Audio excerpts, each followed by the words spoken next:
Hello students, आज का हमारा टॉपिक है क्लासिफिकेशन ऑफ कम्युनिकेशन। लेक्चर 1 में मैंने आपको बताया था कि कम्युनिकेशन होती क्या है, उसका मीनिंग क्या है, उसकी डेफिनेशंस क्या हैं, और आज हम इसकी क्लासिफिकेशन करने जा रहे हैं, जिसको आप टाइप्स ऑफ कम्युनिकेशन भी बोलते हैं। यानी कि कम्युनिकेशन की कितनी किस्में हैं, इसके कितने प्रकार हैं, आज इसके बारे में हम बात करेंगे। और इसकी 4 कैटेगरीज हैं। ध्यान से देखिए। पहली कैटेगरी है classification according to the number of people involved in the experience of communication. Second category है classification according to the organisational structure and function. तीसरी कैटेगरी है classification according to the direction of flow. और last category है classification according to the way of expression. तो आज मैं आपको सिर्फ पहली कैटेगरी समझाने जा रही हूं, classification according to the number of people involved in the experience of communication.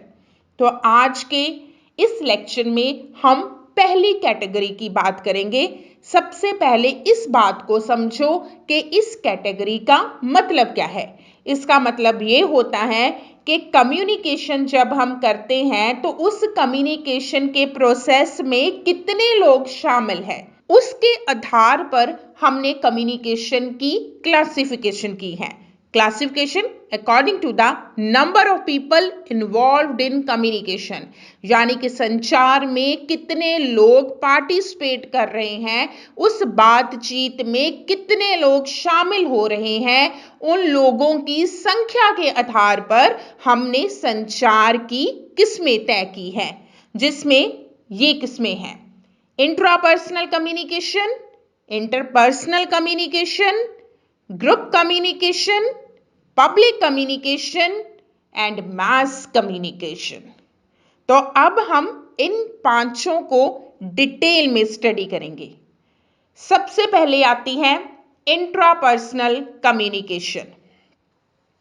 Intrapersonal communication होती है when we communicate with ourself, then it is known as intrapersonal communication. जब हम अपने आप से बात करते हैं, जब हम अपने आप से ही क्वेश्चन पूछते हैं, खुद ही आंसर निकालते हैं, यानी कि हमारे अंदर जो कुछ भी सारा दिन चलता रहता है, हम खुद में अपने आप से बात करते रहते हैं, इसको हम बोलते हैं intrapersonal communication. It is the oldest form of communication. ये संचार की सबसे पुरानी किस्म है। In this process a person is the sole participant, मतलब इस प्रक्रिया में एक ही इंसान होता है, वही सेंडर होता है, वही रिसीवर होता है। उसके पास कोई ना कोई मैसेज होता है, वही अपने आप से सवाल पूछता है, वही अपने आप को आंसर दे देता है। यानी कि ये जो सारी कम्युनिकेशन है ये इंटरनल होती है। हमारे साथ बैठे इंसान को भी पता नहीं होता कि हमारे अंदर क्या चल रहा है। जो हम सारा दिन सोचते रहते हैं उसे हम क्या कहते हैं? Intrapersonal communication. क्या ये जरूरी है? आपके मन में ये सवाल होगा कि क्या ये जरूरी है? बिल्कुल जरूरी है। देखो, अगर हमने अपने आप में कॉन्फिडेंस बिल्ड करना है तो हमें इंट्रापर्सनल कम्युनिकेशन करनी ही पड़ेगी। अगर हमने अपने इन्वायरमेंट के साथ एडजस्टमेंट करनी है तो हम इंट्रापर्सनल कम्युनिकेशन करते ही हैं। असल में क्या होता है कि जैसे कई बार आपको स्टेज फियर होता है, आप स्टेज पर जाकर कुछ बोलना चाहते हैं लेकिन आपको डर लगता है, तो लेकिन आप अपने आप को ही कहते हैं कि नहीं, तुम कर लोगी, तुम कर लोगे, इसलिए स्टेज पे चढ़ो, कोई फर्क नहीं पड़ता। तो आप अपने आप को ही मोटिवेट करना शुरू कर देते हो। तो इसलिए जब जब आपको लगता है कि आप में कॉन्फिडेंस कम है, आप खुद ही अपने आप को बूस्ट करना शुरू कर देते हो। इसी तरह से जब हमने आसपास के माहौल में सामंजस्य, तालमेल या एडजस्टमेंट करनी हो तो भी हम क्या करते हैं? Intrapersonal communication. अपने आप को जानने के लिए ये संचार बेहद ही जरूरी होता है। अब इसकी सेकंड टाइप है इंटरपर्सनल कम्युनिकेशन। इंटरपर्सनल होती है दो इंसानों के बीच में। It is a face to face communication. It is a mode of communication, verbal और non verbal, between two people. जब दो इंसान आपस में एक दूसरे के आमने सामने बैठकर बातचीत करते हैं तो उसे हम इंटरपर्सनल कम्युनिकेशन कहते हैं। इसको एक और नाम दिया गया है डाइड कम्युनिकेशन। ये बहुत ही पर्सनल होती है, डायरेक्ट होती है और हम बोलकर भी और हम नॉन वर्बल मतलब बिना बोले इशारों के साथ भी दूसरे इंसान को अपनी बात समझा सकते हैं। सिंपल सी बात है कि जब हम आमने सामने बैठकर फेस टू फेस एक दूसरे के साथ डायरेक्ट कम्युनिकेशन करते हैं तो इसे हम क्या कहते हैं? Interpersonal communication. अब इसकी कुछ विशेषताएं भी हैं, जैसे both parties are in close proximity.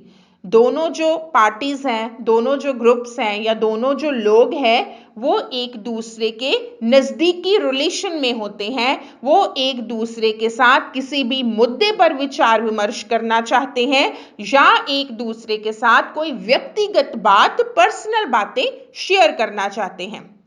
दूसरा, both parties send and receive messages.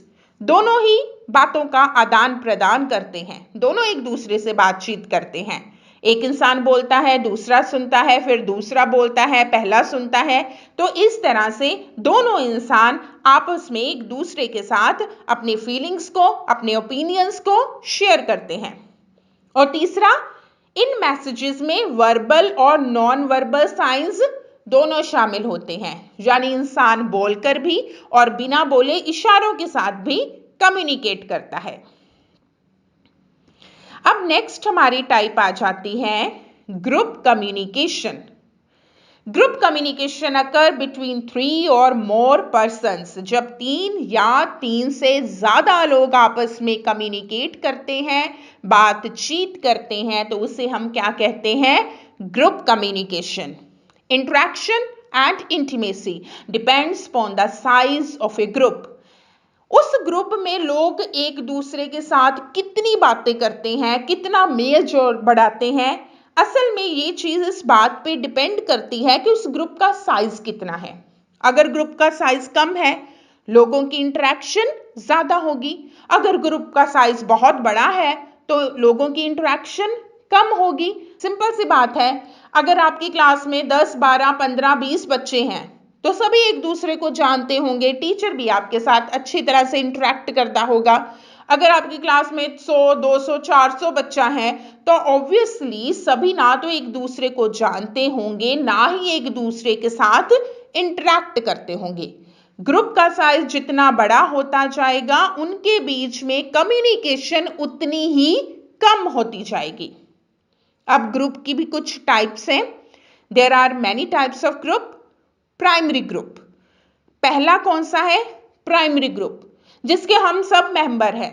हमारा परिवार, जैसे ही इंसान का जन्म होता है वो उस ग्रुप का मेंबर बन जाता है। तो प्राइमरी ग्रुप क्या है? प्राइमरी ग्रुप जो है वो बेसिक ग्रुप है हमारी सोसाइटी का, जिसके हम सब मेंबर होते हैं। सेकंड, कैजुअल और सोशल ग्रुप। हमारे जो सोसाइटी में बहुत सारे ग्रुप्स बनते हैं, हमारे रिश्तेदार होते हैं, दोस्त मित्र होते हैं, तो इस तरह से जो ग्रुप बनते हैं उसको हम सोशल ग्रुप या कैजुअल ग्रुप बोलते हैं। लर्निंग और एजुकेशनल ग्रुप, अगर आप किसी जगह पर कुछ सीखने के लिए इकट्ठे हो रहे हैं तो उसको हम लर्निंग और एजुकेशनल ग्रुप कहते हैं। जैसे कोई कॉन्फ्रेंस हो रही है, कोई सेमिनार हो रहा है, आप अलग अलग जगह से एक जगह पर इकट्ठे हो रहे हैं तो वो जो ग्रुप है वो कुछ सीखने के लिए या कुछ सिखाने के लिए वहां पर आया है, उसको हम बोलते हैं लर्निंग और educational group. And the last is work group. जब हम कहीं पर काम करते हैं, उस ऑर्गेनाइजेशन में या उस फील्ड में काम करने वाले लोग भी अपना एक ग्रुप बना लेते हैं। जैसे जो टीचर्स हैं वो अपनी टीचर्स एसोसिएशन बना लेते हैं, डॉक्टर्स हैं वो अपने डॉक्टर्स के एसोसिएशन बना लेते हैं। तो इस तरह जो काम से संबंधित लोग होते हैं, एक ही काम कर रहे होते हैं, तो उनका जो ग्रुप होता है उसको हम कहते हैं वर्क ग्रुप। और उनका मेन मकसद क्या होता है कि जो उनके इंटरेस्ट हैं, जो उनके हित हैं, उनको पूरा किया जाए। अब आगे बात पब्लिक कम्युनिकेशन की, कि पब्लिक कम्युनिकेशन पब्लिक के बीच में होती है, बहुत सारे लोगों के साथ होती है। Public communication tends to occur within more formal and structured setting. Formal मतलब रस्मी होगी, स्ट्रक्चर्ड पहले से प्लान्ड होगी। जो पब्लिक कम्युनिकेशन होती है वो बहुत ही फॉर्मल होती है। फॉर्मल मतलब क्या कहना है इसकी पहले से ही प्लानिंग होती है।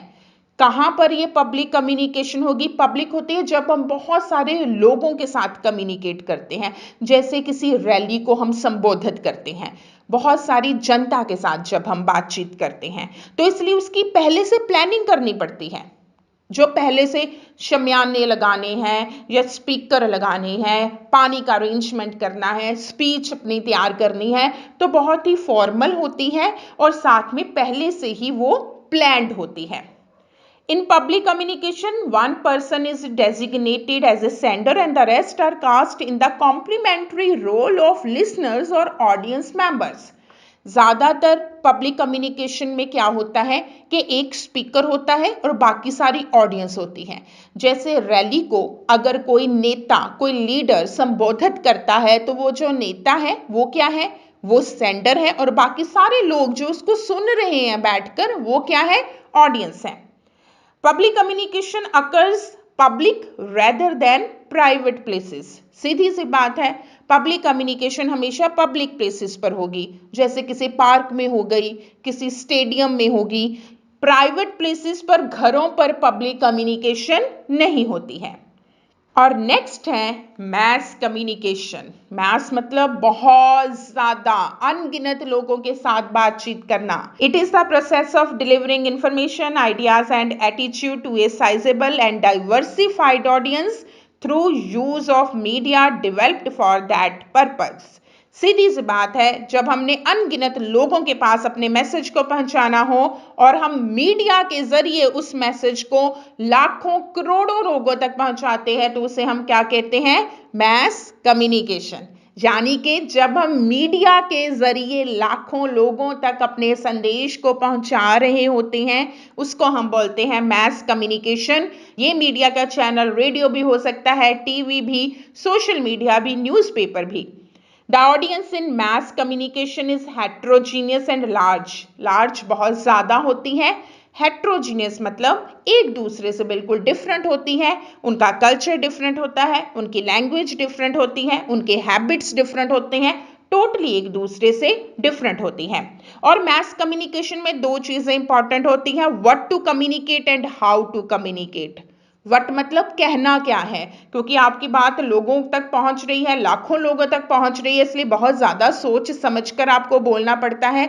कोई भी ऐसी बात आप नहीं बोल सकते जो किसी को नुकसान पहुंचाए, जो दंगे फसाद कर दे।